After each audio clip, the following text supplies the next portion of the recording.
So welcome back friends. So now we'll move to perquisites now.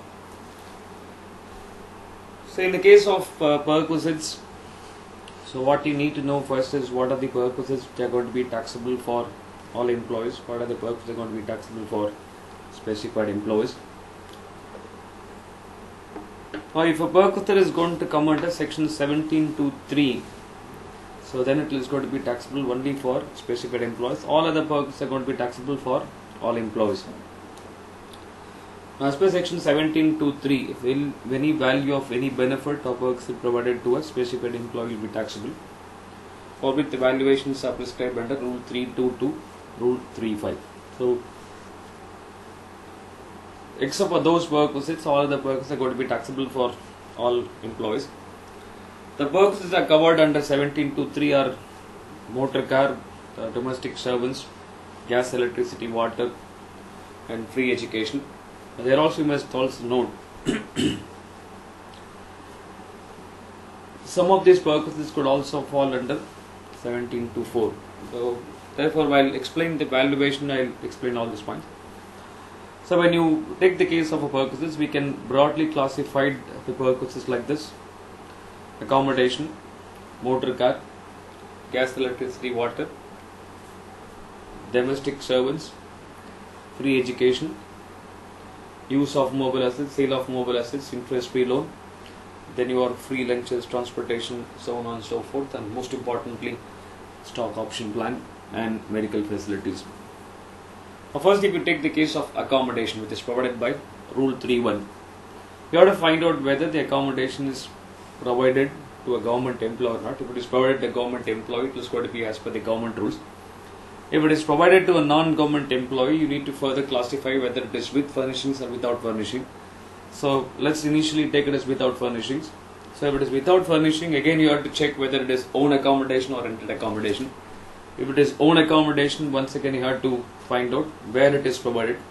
So if the accommodation is provided in a place where the population is more than 25 lakhs, exceeds 10 but does not exceed 25, less than 10 are the three classifications. All these calculations are as per 2001 census.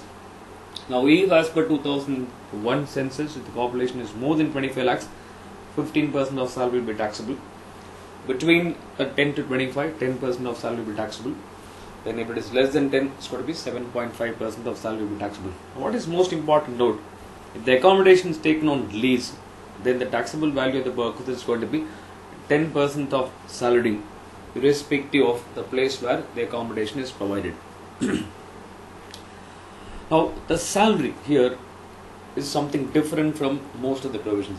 So here, salary includes everything except DNS allowance if it does not form part of salary, the value of any other perquisites, PF and interest on PF, and allowances to the extent they are exempt or deductible. So what is most important to note here, there is a complete change in the meaning of salary, and this provision comes very regularly in the exam. Watch out for this. A couple of other quick points. One, the salary for this purpose will be taken for the period for which the accommodation is occupied by the employee. Suppose if you occupy, say, for 6 months from October to March, you take the salary of only October to March. So therefore, it's very imperative to note that the arrears of salary and advance salary are not going to be considered for the purpose of accommodation. There are certain special cases are also there in accommodation, like one, accommodation provided in a hotel. So in case the accommodation is provided in a hotel, then the value of perquisite is going to be based on 24% of salary or amount paid to the hotel, whichever is less. Now if you also take a case where the accommodation is provided in two places on account of transfer, for the first 3 months, take the value of both and take the least of the two. So once it crosses beyond 90 days, you should value both and also consider both. Apart from it, there are certain exceptions which are there when Rule 3 will not apply, like some offshore location, remote places, so on and so forth, which you can go through in my textbook, but generally not likely to appear in the examination. But along with accommodation, if furnishings are also provided, then you should increase the value for the furnishings. The furnishings are owned by the employer, add 10%. The furnishings are hired by the employer, actual charges will be added. There is also a possibility that the employer recovers from the employee's salary towards accommodation. So what you do is just ignore this, some rent is collected, value as if it is provided free of cost, and from there if you subtract the rent paid by the employee, you will get the accommodation at concession rates. So the only one catch here, the rent paid can, subject to the satisfaction of conditions of 80 DG, will be eligible for deduction under that section. So that's the only point which you need to take care of in this particular case. Now, moving on from accommodation, we'll move to domestic servants. A relatively very simple provision, because it's going to be based on cost to the company. Whatever salary paid by the employer to the domestic servants, be a watchman or a cook, will be taxable. The one interesting point, if the servants are engaged by the employee, then it becomes a 1724 perquisite, therefore it is going to be taxable for all employees. The servants are engaged by the employer, the taxability will arise only if the employee is a specified employee. So then we'll move to Rule 3.4, which provides for taxability of gas, electricity and water bills. So for gas, electricity and water, you have to first find out whether it is provided out of own source or not. If it is provided out of own source, manufacturing cost will be the taxable value of perquisite. If purchased from outside agency, check whether it is for official purposes. If it is for official purposes, the taxable value is going to be 0. So if it is for personal purposes, whatever amount incurred by the employer will be the taxable value of perquisite. So as it goes without saying, if anything is recovered from the employee, the same will be reduced for the purpose of your valuation. Now from gas, electricity, water, we'll now move to free education. This is provided by Rule 3, Sub Rule 5. If we take Rule 3, Sub Rule 5, we have to first find out whether the expense is incurred on the employee or the family members. If it is an incurred on employee, employer also gets the benefit, therefore taxable value will be nil. If it is on the family members, then you have to check whether it is paid to an outside institution or is paid in the institution either run by the employer or whether the tie-up between the employer and the institution. So if it is an institution run by the employer or maintained by the employer or there is a tie-up, then cost of providing similar education in the nearby locality will be the taxable value. However, if this cost is not going to exceed 1000 rupees per month for any number of children, then nothing will be taxable. There is one bit of a very interesting issue here. If it is going to be more than 1000, say it is 1200, should I have to pay tax only on 200 or the entire 1200? For the purpose of examination, you can take a stand that the full 1200 will be taxable once the amount crosses the limit.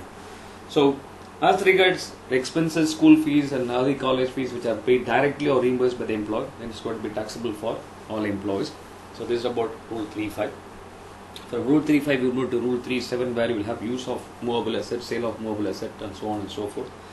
So if you take the case of use of movable asset, except for laptop and computer, for all other assets, either it is going to be 10% of the original cost or actual high charges, as the case may be, will be taxable value. For laptop and computers, the taxable value is going to be 0. So you should correctly distinguish between use of asset and sale of asset. In the case of use of asset, ownership remains with the employer, whereas in the case of sale of asset, the ownership is going to be transferred to the employee. So the taxability here is going to be by way of a fiction. First, the rule assumes assigned value to an asset. Then that is to be compared with the price paid by the employee. Now this value of the asset for this purpose is added on the basis of the cost to the employer less depreciation for every completed year for which the asset is produced. This 1 minus 2, we can call it a step 3. This is a deemed asset value. Now this deemed asset value is compared with the sale price. Now if the sale price paid by the employee is less than the deemed asset value, the difference, which is 3 minus 4, is going to be your taxable value. Now the couple of interesting points is what is the depreciation I should use. See, 2 points are there. Depreciation you have to use for every completed year, which is from a date to date. So if the employer starts using from 1st June 2009, 1/6/2009 to 31/5/2010 is one completed year. So likewise you have to proceed for completed year. The rate of depreciation depends upon the type of asset. If it is going to be a computer or electronic items, use 50% on return on value. If it is going to be a motor car, use 20% on WDV. If it is any other asset, use 10% straight line.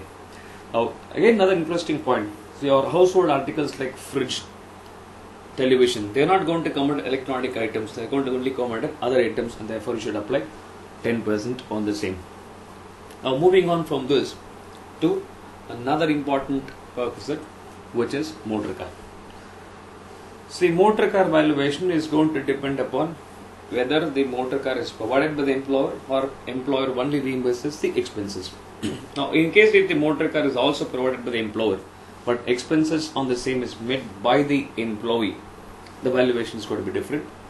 If the car is provided by the employer, expenses are also provided by the employer, then the valuation is different. And if employer only reimburses the expenses, then we'll have a different provision.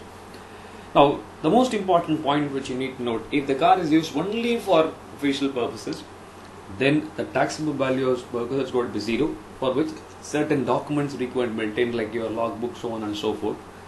But in case the car is used for private or partly private and official, then there will be a taxable value.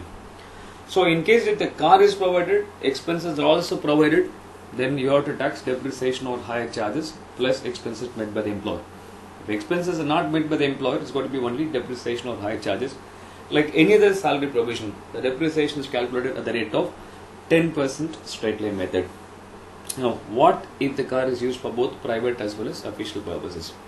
So we have a very interesting concept of flat rates based on cubic capacity of the car. Now, in case if the cubic capacity car does not exceed 1600 cc and it exceeds 1600 cc, then it also depends upon whether expenses are maintained by the employer or employee. If the expenses are made by the employee up to 1600 cc, you have to pay tax only of 600. The 600 will become 900 for about 1600. If the expenses are also made by the employer, the rates is going to be 1800 or 2400. So what you can appreciate here, to all these valuations, if driver is also provided, increase the valuation by 900. All these amounts are per month, therefore it's very important.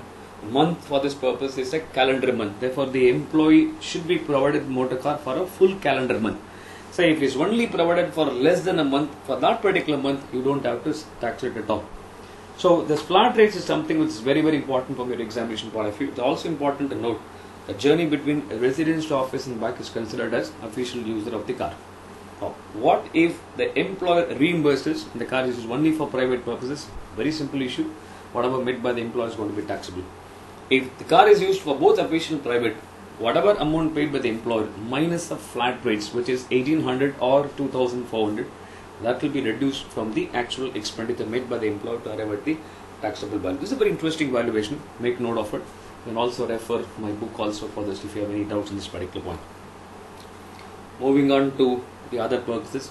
All this credit card, club, personal taxable, official, exempt or not taxable subject to maintenance certain documents. Free lunch is going to be taxable up to 50 rupees per meal is going to be exempt from tax, beyond is going to be taxable. Tea, snacks, coffee, etc. is not going to be taxable. So again, the most important point to be noted here, the 50 rupees is not per day, it is actually per meal. So depending upon your assumptions, you can always work out the exempted amount here. So when it comes to a question of touring accommodation while on tour, if it is for the family members, then the family members portion of it is taxable. If the official stay is extended as a vacation, for the extended period, there will be a taxable value.